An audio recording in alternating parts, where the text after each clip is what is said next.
there's another kind of conquest. What's a new conquest? It's the transgenic conquest that wants to destroy everything by making local corn disappear so that their industrial corn can dominate. If they succeed, we'll be dependent on multinationals. We'll be forced to buy the fertilizer and insecticides they sell, because without them, their corn won't grow. Whereas the local corn grows very well without fertilizer or herbicide. Look at it. It's very beautiful.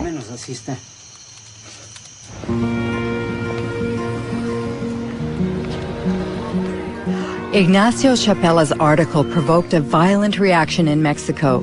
Since then, the National Ecology Institute has confirmed the contamination of Mexican corn. Roundup Ready and Bt genes have been found in corn from 5 regions of the country. What would happen if bioengineered corn crossed with traditional land races? Dr. Alberas Buya led a study using a local flower. She inserted the same gene in several specimens and then observed their growth. We observed that 2 plants, strictly identical from a genetic point of view, in other words, they both have the same genome, the same chromosomes and the same transgene. The only difference is that the transgene is located in different places. And well, once they grew, these plants presented a phenotype. That is to say, flower shapes that were very different. Some have flowers that are identical to their natural counterparts, like here, 4 petals with 4 sepals, but others have abnormal flowers with abnormal hair or strange petals. In addition, some are completely monstrous. The only difference in all of these plants is the location of the transgene, which was inserted randomly. Why is that worrisome? In Mexico, once the transgenic corn seeds have been released into the environment, it's very likely that the transgenes will insert themselves into the genomes of the local Mexican varieties. It's an unavoidable phenomenon, because corn plants cross naturally by wind-blown pollen. Given that, we fear that the genetic resources of traditional corn will be uncontrollably affected.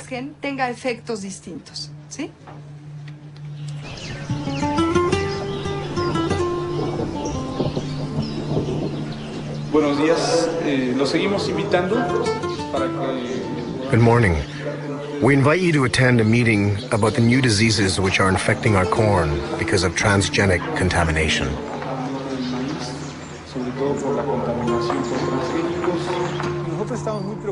Aldo heads an organization of indigenous people. For 2 years, he's been leading an information campaign in Oaxaca communities, where Elena Alberas' fears have already been confirmed in the fields. I'm going to show you some photos of some corn plants that we took in our region of Sierra Juarez. We'd like to know if you have already seen this type of plant in your community.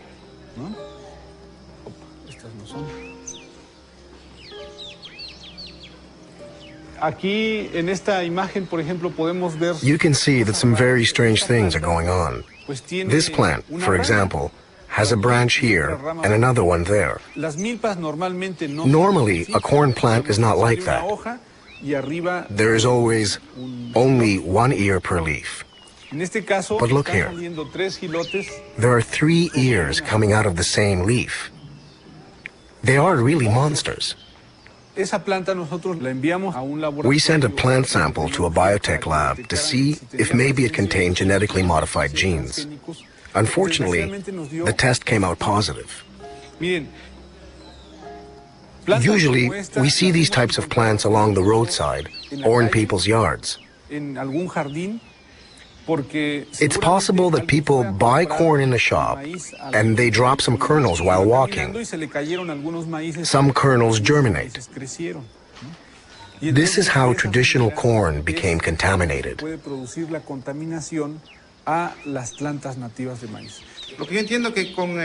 From what you've said, If we don't manage to stop their spread in our fields, soon we'll be forced to buy our corn seed because our own won't work anymore.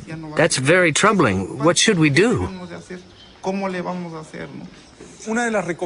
First of all, if you find a strange plant, you should immediately remove its stamen, because that's where its pollen comes from.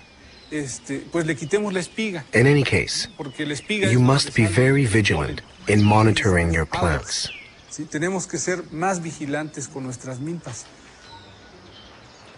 Don't you think it's Monsanto's strategy, what they couldn't achieve legally, they are trying to force through contamination? Yes, we end up wondering if the contamination wasn't intentional. If the center of origin of corn becomes contaminated, the rest of the planet could follow. Contamination only benefits multinationals like Monsanto.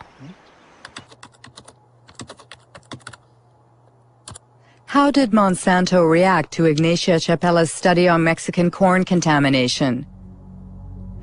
Monsanto's Dirty Tricks campaign against fired Berkeley professor Ignacio Chapella. An article by Jonathan Matthews, who heads GM Watch, a GMO information service based in southern England.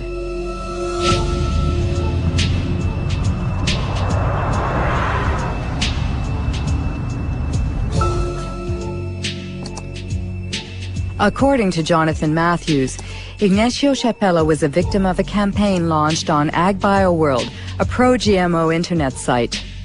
On the eve of the article's publication in Nature, a certain Mary Murphy posted an email that AgBioWorld distributed to thousands of scientists around the world. She wrote, "Activists will certainly run wild with news that Mexican corn has been contaminated by genes from GM corn." The very next day, a certain Andora Smetacek posted a second email. "Activists first, scientists second." It's totally a smear campaign, and this is what happens over the first couple of days. You get Murphy and Smetacek coming in, then others come in and they say, we have to campaign on this, we have to inundate Nature, we have to go to the editor of the journal and we have to say this research isn't valid. Smetacek and Murphy, we'd been tracking them for some time and trying to work out who they were. In the case of Smetacek, we could look at the technical headers on the email. It says received from, and then we've got an internet protocol address. If we go off to a website registration site, now all we have to do is just to copy that IP address. Organization name, Monsanto Company, and based in St. Louis. Then Mary Murphy left behind details that